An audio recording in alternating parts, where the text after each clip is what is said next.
Welcome back to Solutions for Financial Independence. Joining me now is John Halterman of Beacon Wealth Management. John, how are you today? Doing fantastic, Sydney. How are you? I'm doing well. We're going to dive right into this question from Randy of Bridgeport. He asked, is it possible to retire early at age 55 with $1 million? Hey, Randy, that's a very loaded question because there's a lot of factors to consider. And so let me give you a couple things that you really need to know about whether you can retire early or not. Number one, I think what you have to figure out is how much money do you need to be able to live on a monthly basis? Because that's the most important equation to that, the most important answer to this equation. The second thing is the income sources that you have are going to dictate where your income is going to come from. So let's say you have this investment portfolio of $1 million. Well, depending upon what type of portfolio it is and how much money it's earning is going to depend upon how much money you can pull from it. So let's say you have an equity portfolio, and let's say it's earning somewhere between 8 to 12%.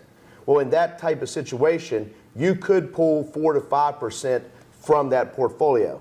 So on $1 million, if you can pull 4 to 5%, that means you're going to be able to pull $40,000 to $50,000 a year as an income source.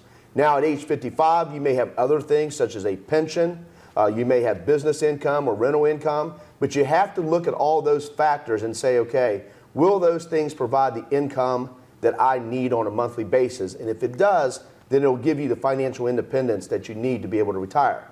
Now the thing you have to factor in addition to this though, is that unfortunately for most people, you still have to pay for health insurance. Most companies today do not provide health insurance for early retirement.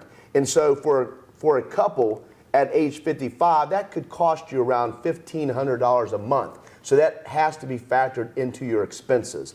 And of course, at 55, you will not be receiving Social Security, so you cannot factor that in as part of your income sources. So together, those are all the things that you need to be thinking about. Could it happen? Absolutely, it could happen, as long as all the things that we just talked about work out in your favor. Awesome. Well, thank you so much, John. We appreciate you sharing that bit of information with us. If you happen to miss any of that, be sure to head over to WDTV.com and don't go anywhere. Much more news after the break.